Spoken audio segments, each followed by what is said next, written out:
Hello everyone, this is Rachna and I'm back with Palanquin Bearers for you. And this is the second and the last part of Palanquin Bearers, the poet being Sarojni Naidu. So, we all know that she was a freedom fighter and a poet as well. We also know that she was the first woman to become the governor of an Indian state in 1941.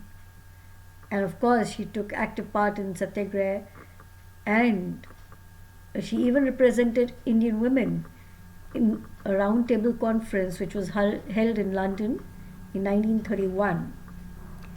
Now, she was awarded the Hind, Kesri Hind medal by the British government for her work during the plague epidemic in India, which she later returned in protest over the April 1919 Jallianwala Bagh massacre.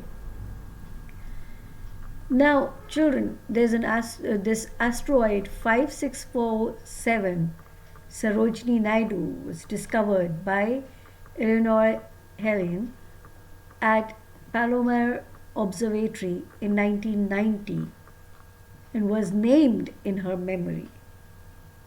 Now, the official naming citation was published by the Minor Planet Center on 27th August 2019. Now, there is something very, very interesting about her that she was very, very much into poetry. Now, how do we know this? We know this for a fact that she was in contact with other renowned personalities of literature. How? She came in contact with Sir Arthur Symons, the poet and critic. He was also highly impressed with her. He went deeply into Sarojini's personality. He found in her poetry an individual beauty of her own. Through Sir Edmund Gosse and Sir Arthur Symons, she got introduced to the members of the Rhymers Club. Now, that's a very, very big achievement, children, which was founded in the 1890s by William Butler Yeats. Of course, we all know he was another very, very renowned poet, right? The Nobel laureate and Ernest Rhys, the Welsh writer and original editor of Everyman's Library. Its members, besides the founders, included almost all the well-known English poets of 1890s. Arthur Symons, William Watson, John Davidson, Ernest Dawson, Oscar Wilde, and others. Gosse and Arthur Symons took pleasure in assuming the role of their mentors, and under their patronizing care and solicitous guidance, she started on her career as a poet. Right? So, in 1905, there was this Golden Threshold published in the United Kingdom.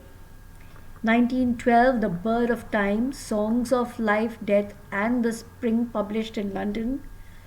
1917, The Broken Wing, Songs of Love, Death, and the Spring, including The Gift of India, first read in public in 1915. 1919, Muhammad Jinnah, An Ambassador of Unity. 1943, The Sceptred Flute, Songs of India, Allahabad, Kitabistan, posthumously published. 1961, The Feather of the Dawn, posthumously published, edited by her daughter, Padmaja Naidu. So, children, don't you feel that, the more you know about this lady, the lesser you feel you know about her? And that is true for a fact. I can carry on and on and on telling you more and more about her, and yet you will feel that probably there is a lot more to know about this patriotic lady.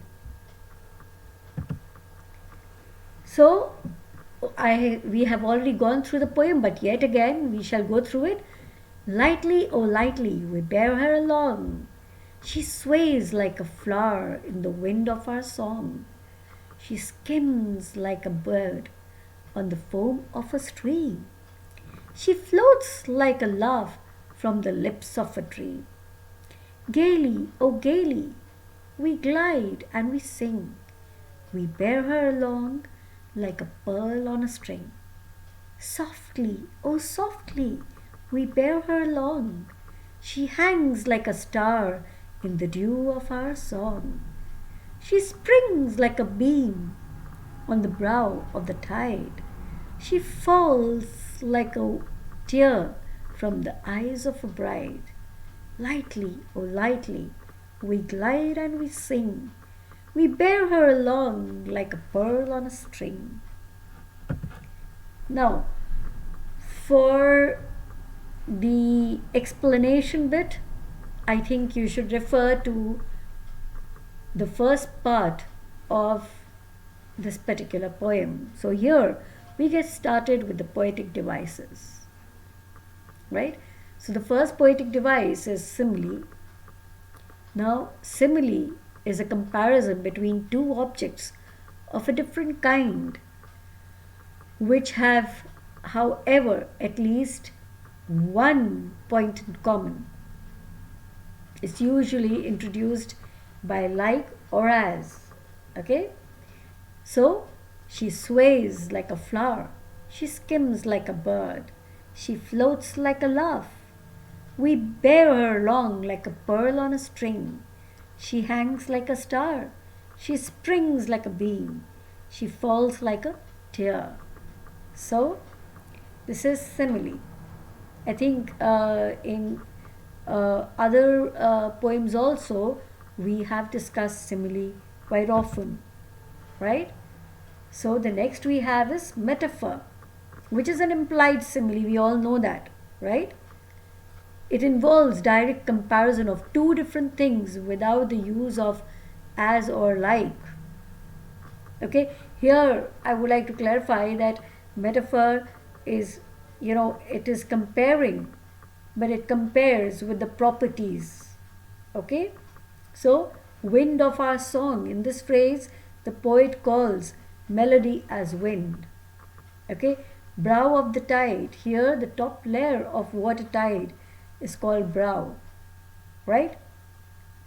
So what is metaphor? It is an implied simile comparing two different objects or things, but it compares the properties, right? So we all know that wind, when it blows, it gives you a melody like feel, right? So this is why we can say that there is a metaphor here. Then we have repetition. It is a figure of speech involving repetition of words or phrases for poetic effect, right? Like lightly, oh lightly, gaily, oh gaily, softly, oh softly. So we have a repetition of words like lightly, oh lightly, gaily, softly. There's a repetition of these words, right?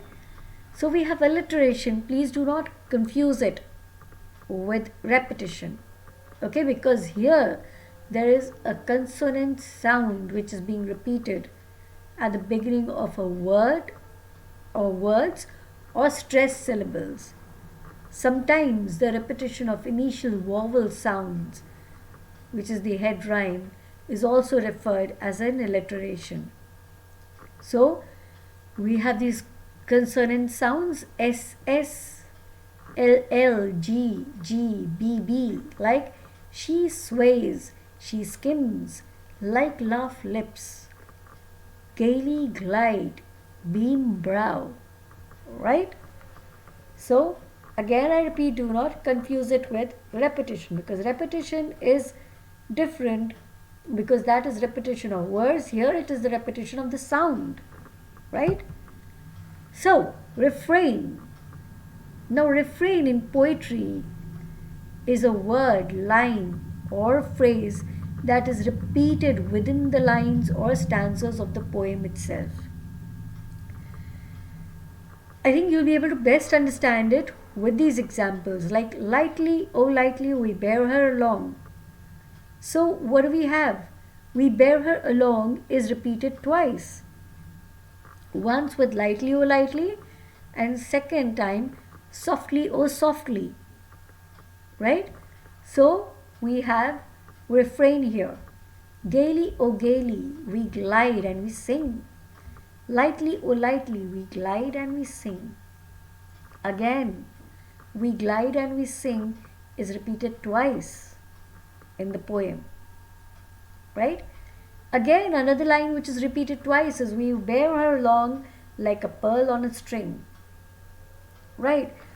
So we can say that this is a refrain here. Right, children? So keeping this in mind, keeping majorly refrain in mind, we can safely say that this is more of a musical poem. And in various lines, you'll find that, it's so melodious, this particular poem. Right? Then we have a rhyming scheme that we all need to consider. So the rhyming scheme of this poem is AA, BB, CC. Like in both the stanzas, stanza 1 and stanza 2, you have along and song, which is the last word of each line, and that is, it becomes A, right? Then in stanza 1, you have stream and dream, right?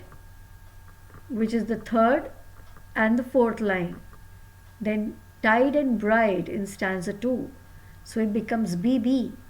Then in CC you have like 5, 6. You have sing and string. Sing and string again in stanza 2. So here the rhyming scheme becomes CC. So the rhyming scheme is AA, BB, CC. Okay? With this, we come to the end of this poem. I hope you people really enjoyed it just as I love reading up poetries.